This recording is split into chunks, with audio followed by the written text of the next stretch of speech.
This program provides education, not advice. Sponsors pay a fee for endorsements and interviews. See the truthayf.com disclosure page for details. This is where technology, innovation, and personal finance come together. This is the truth about your future with Ric Edelman. Brought to you by Global X ETFs, dedicated to providing investors with unexplored intelligent solutions, and by Invesco QQQ, a fund that allows you to access the innovators of the NASDAQ 100. Invesco.com/QQQ. It's Friday, February 17th, and today I want to talk with you about connections. No, not the touchy-feely stuff. And no, not who knows who and who can get stuff done, stuff like that. No, I'm talking literally connections, connectivity, the technical aspect of this. Because if you can't connect with the person you're trying to connect with, then nothing happens. And connectivity is everything these days. Back in the days of the American Revolution, it took a month for that letter you wrote in the American colonies to reach London. Give it a few days or a couple of weeks for the recipient to write a reply, and then it was another month for you to get their letter. Talk about a slow pace of getting anything done. No wonder the Revolutionary War took 8 years. And then sailing ships were replaced by steamships. Crossing the Atlantic took 4 days, not a month. Airplanes could then do it in hours. And of course, all that became irrelevant because we laid transatlantic cables in the 1860s. We used Morse code to send messages across the ocean almost instantaneously. But few people had access to that tech, and the cost was huge. Today, of course, we don't give any of this any thought. Thanks to the internet, we send messages instantly from one person to another for free. You know that a technology has truly hit its peak when people don't even think about the tech they're using. It's just like oxygen. When's the last time you ever thought about oxygen? Pretty important, but also pretty much a given. And so the key for us to be as productive as we are is for us to be able to communicate with each other. Back in the day, you'd leave home to find your fortune out west, or you'd leave to go fight a war. Your family wouldn't hear about how you're doing for months, if ever. Even as recently as 20 years ago, you were still getting in your car and you'd be totally out of communication. I remember when I was in my 20s, I'd be in New Jersey visiting my parents, and every time I left to go back to my apartment in Maryland, my mom would say, "Call me when you get home." My grandmother used to tell us to call her when we got home after visiting her. But she would say, "Just let the phone ring once and hang up," because that single ring told her it was us and that we were okay. And because she didn't have to answer the phone, we didn't have to pay for the phone call. Remember when we used to call our parents after 6 p.m. because it was cheaper? Today, instant communication, and it's all free. Today, us talking to each other is about as good as it can get. You and I can trade texts and emails and photos, documents, pretty much instantly in unlimited quantity, and it's all free. At this point, everybody's got a smartphone, even kids as young as 7 in some households. That means it's become a zero-sum game. The only way for T-Mobile to get a new customer is to steal one from AT&T. So if the telecom industry overall is going to grow, there's only one way they can do that, right? Go after the people who still don't have a cell phone. Is there anybody left who doesn't? Well, yeah, there's about 700 million people in the world who don't have a cell phone, and 16% of them live here in the U.S. The rest, 84%, live in other parts of the world. Asia, the Middle East, Africa, South America. There's still a growing opportunity here, and that's why so many companies are racing to build low-orbit satellites around the planet to provide cell service to countries that still don't have it. I mean, there's no point in buying a cell phone, meaning they're not going to be able to sell any cell phones if the people can't use them to connect to anything. But I'm being a bit narrow-focused here. The real opportunity is not trying to connect the 700 million who don't have a phone with the 7.3 billion who do. The real growth opportunity is connecting those 7.3 billion people with the 100 billion devices that we all use. I'm not talking about the internet. I'm talking about the Internet of Things, called IoT. This is huge. Think about it. You don't just talk to people anymore. You talk to Alexa and Siri, and you tell Alexa to turn on the lights, or the garden hose, or start the car, or make coffee, or listen to music, or tune to the channel so you can watch the game. which means all those devices are connected to the internet, just like you are. There's only 8 billion of us, but how many devices do each of us have that we can connect to the internet for us to talk to? We're talking 100 billion new internet connections.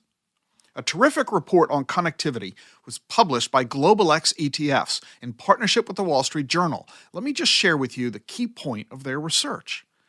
The Internet of Things is skyrocketing because of 3 factors. First, sensor technology has gotten really good. Voice recognition systems let you talk to machines without you giving the tech any thought at all. No training, no limitations. Say whatever you want. The AI understands you.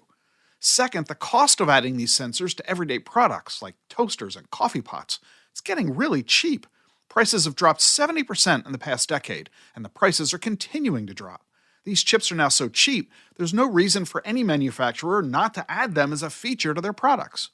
And third, we've now launched 5G network technology, which is fabulously faster than 4G was. I wrote about all this in my book, The Truth About Your Future, that 5G was coming, and it's now here, and it's 100 times faster than 4G.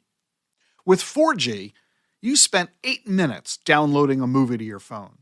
With 5G, you do it in 8 seconds. The commercial and industrial uses for this connectivity technology is huge. Consumer media, connected vehicles, construction automation, precision robots, heating and ventilation air conditioning, lighting, autonomous vehicles, remote maintenance, office equipment, IT infrastructure, security and fire alarms. The list is almost endless. By 2030, IoT is projected to be a $13 trillion market. That's an average annual growth rate of 26% a year over the next 7 years. And if all that isn't exciting enough, guess what they're already working on? 6G. It's expected to debut in 2030. And how much faster will that be? Well, 5G, like I said, is 100 times faster than 4G. 6G will be 100 times faster than 5G. In other words, data in 2030 will be moving 10,000 times faster than it did in 2020.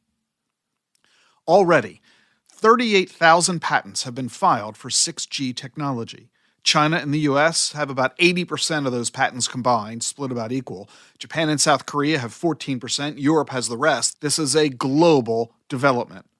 So while we're all focusing our attention these days on ChatGPT and AI and EVs, let's not forget that none of those things can happen without their ability to communicate with us.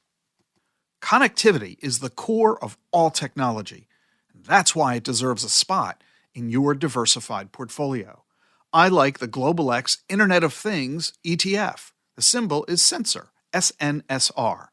You should talk about it with your financial advisor, or simply go to globalxetfs.com.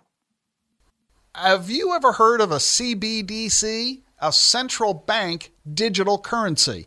Virtually every government in the world is going to launch their own digital money, and they're going to do it this decade. Our own Federal Reserve is actively working on this, but what's the whole point? Well, quite simply, you got to ask the question, why is our Federal Reserve printing money? When's the last time you used cash to buy anything? We use our credit card. We wave our phone at a cash register. We're shopping online. Why on earth is the government still printing money and distributing it through armed guards and big fancy bulletproof trucks that is expensive to deal with? Why aren't they distributing the money digitally? You already get your paycheck digitally. You get your Social Security check, your pension check digitally. You're using PayPal and Venmo. Why on earth is the government still dealing with paper money? That's what a CBDC is. A form of money issued by the government, a central bank, and it's digital money, digital currency. And that's why they call it a CBDC, central bank digital currency. It's faster, cheaper, safer, and it's the future. And it's going to be in your personal finances this decade. And if you'd like to learn more about blockchain and digital assets and CBDCs, read my new book, The Truth About Crypto. You can order it from your favorite bookseller. Coming up next, Laura Shin, host of the podcast Unchained and author of The Cryptopians. I'm Rick Edelman. This is The Truth About Your Future.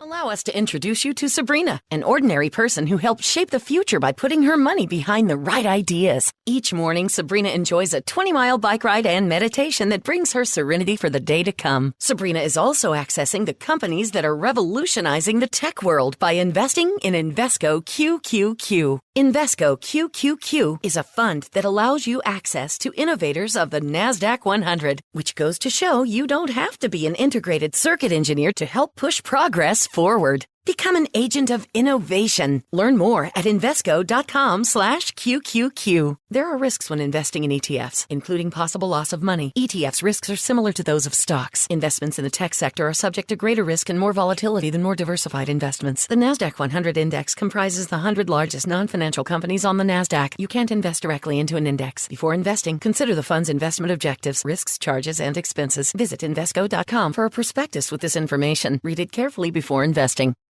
The Truth About Your Future with Rick Edelman is sponsored by Charles Schwab. Schwab's passion for serving clients is more than standard practice. It's part of who they are. With transparent pricing, 24/7 live support, and a satisfaction guarantee, the people at Schwab go the extra mile to help you on your investing journey. They're not just financial people, they're people too.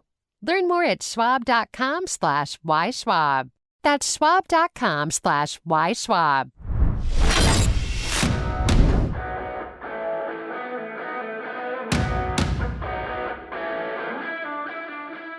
You're listening to The Truth About Your Future. You know, a lot of folks have asked me, Rick, how do you know so much about crypto? Well, first of all, I don't. Let's not kid ourselves. One rule of thumb you hear in the crypto world is that anytime anybody claims to be an expert in crypto, you can be very confident that they're not.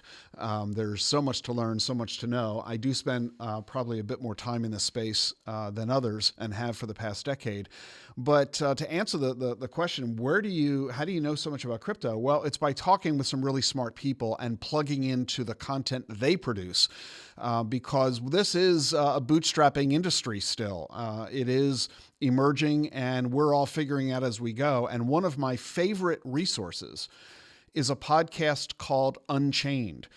It's kind of like must listening to if you are interested in the crypto space. And so I'm very happy to bring onto the program the host of Unchained, Laura Shin.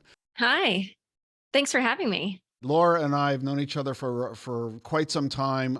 In addition to being the host of Unchained, Laura is also the host of her book, The Cryptopians. We're going to talk about that book. Her subtitle is Idealism, Greed, Lies, and the Making of the First Big Cryptocurrency Craze. And Laura is also a member of my faculty at DAC-FP, the Digital Assets Council of Financial Professionals. We have launched the certificate in blockchain and digital assets. That certificate course has now been available for a couple of years. Thousands of financial professionals have gone through the course.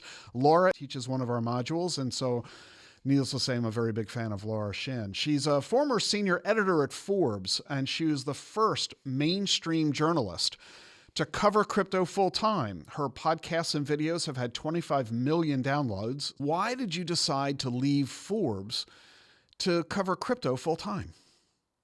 I'm the kind of person who I only really enjoy work if I find it challenging.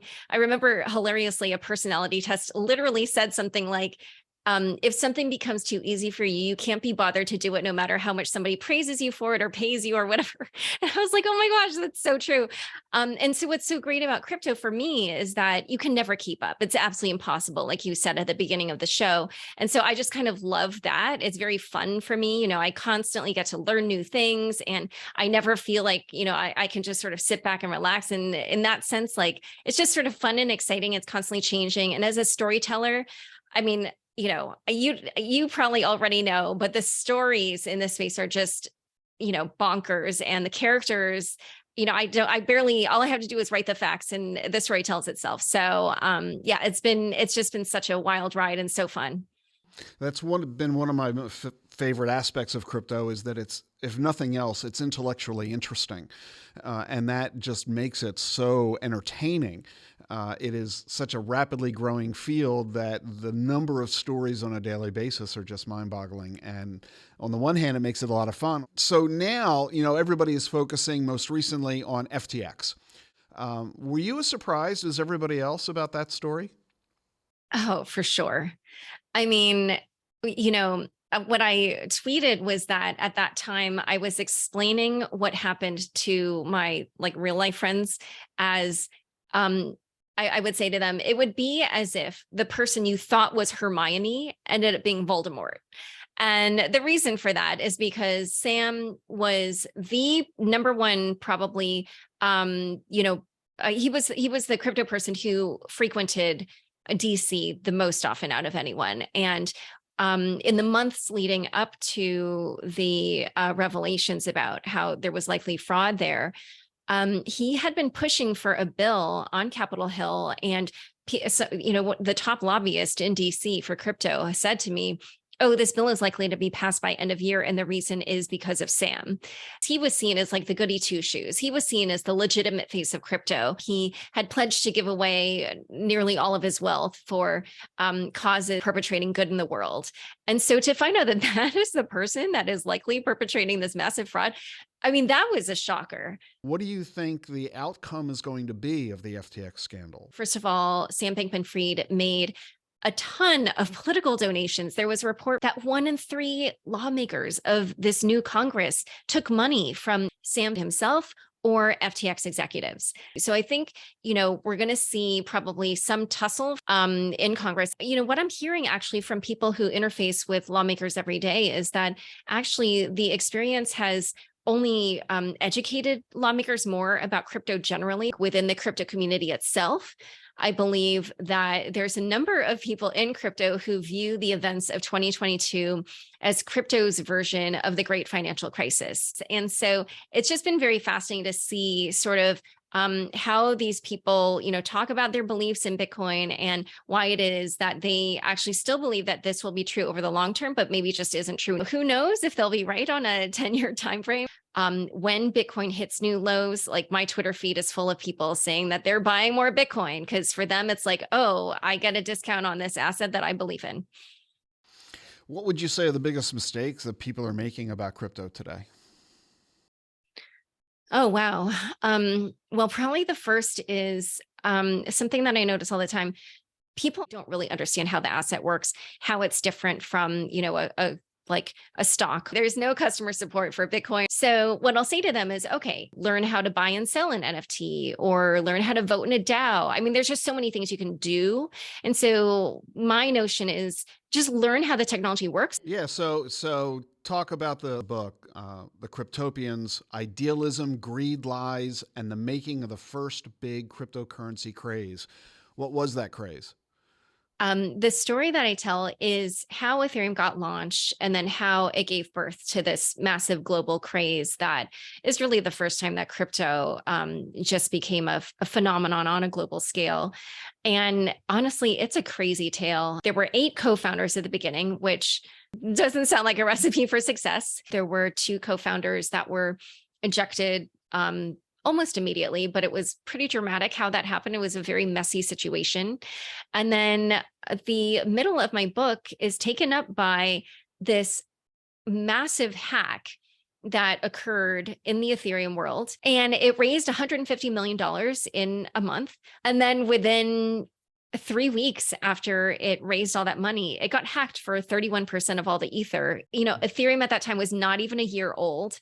And so it threw the community into a crisis.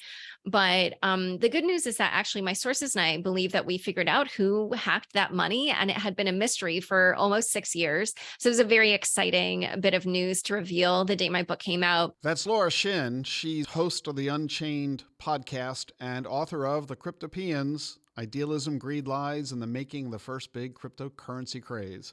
I encourage you to go check out Laura's podcast, Unchained. Laura, thanks so much for joining us on the program today. Thanks for having me. I really enjoyed this.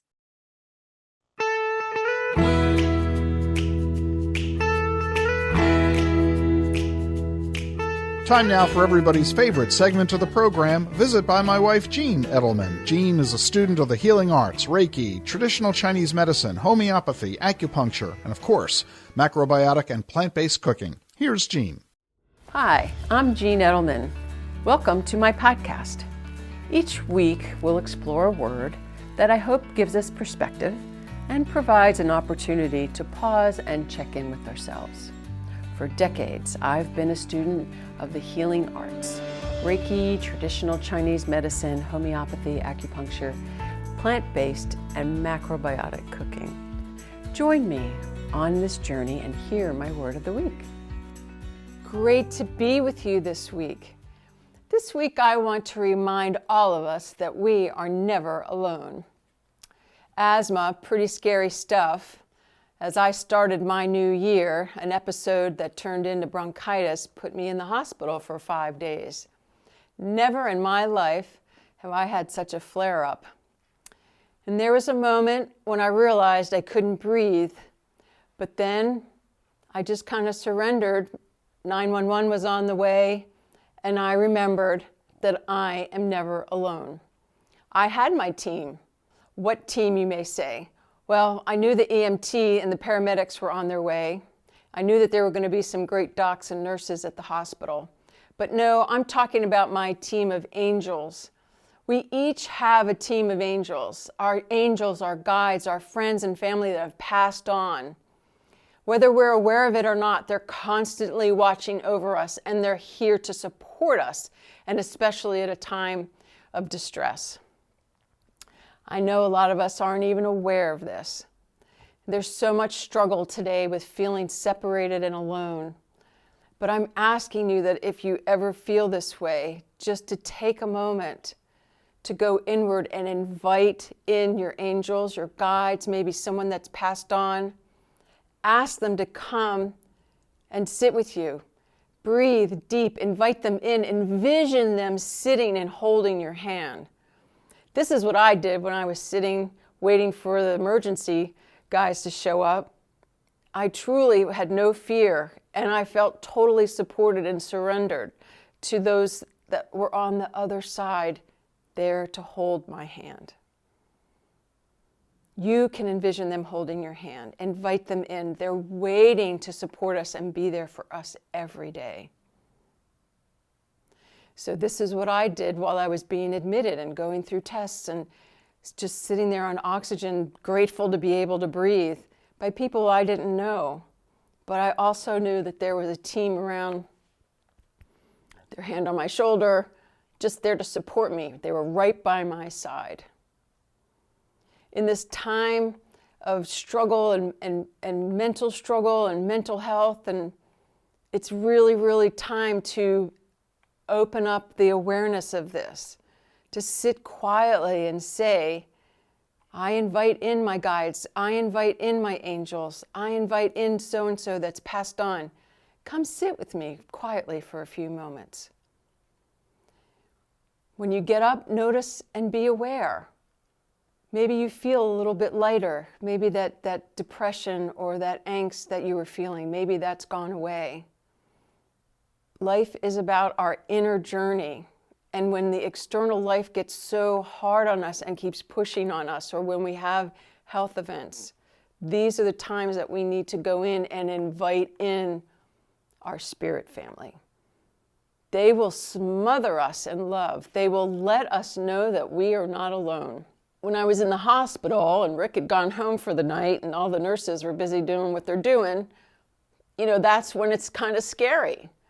And that's when I felt my dad's hand on my shoulder. They're around, they're there for us. They're there to support us. So my word of the week is invite. The I is for inner. This is where we live with our inner knowing, our intuition. When we're hurt, when we know trauma, when we feel alone and separated, this is where we need to shine the light to bring in comfort and our invisible spirit support. They are there waiting. The N is for need. We need others and we need our community and we need to feel safe and to be able to talk about our feelings. And so the action item is to find a place where we can share what we're going through. The V is for vision because we can set intentions and that opens up the path to a vision of what we want in our life.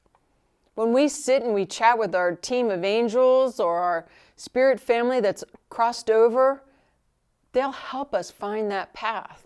The I is to ignite a connection, a union that is unconditional love. When life is hard and we don't feel loved or we don't feel appreciated or we don't feel seen, when we invite in our angels and our spirit family, there is unconditional love and their sole purpose is to support us.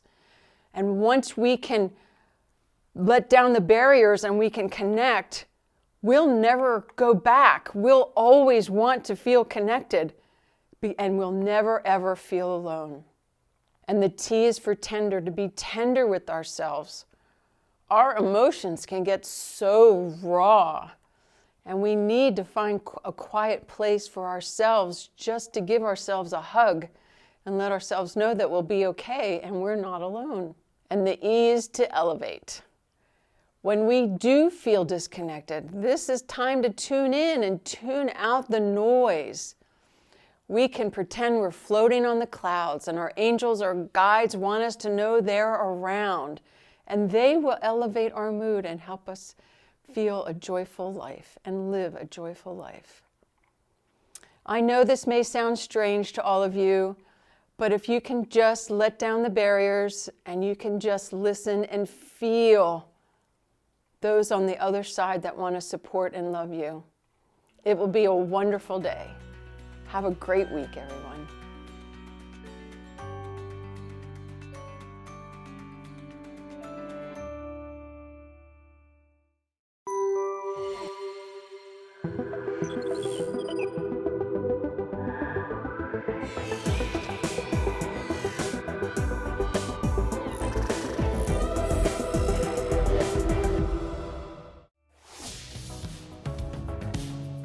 I'm Rick Edelman. Enjoy President's Day weekend. I'll connect with you again on Tuesday. See you then. The Truth About Your Future with Rick Edelman has been brought to you by Global X ETFs, dedicated to providing investors with unexplored intelligent solutions, and by Invesco QQQ, a fund that allows you to access the innovators of the NASDAQ 100. Invesco.com/QQQ. Get the truth about your future with Rick Edelman. It's thetruthayf.com.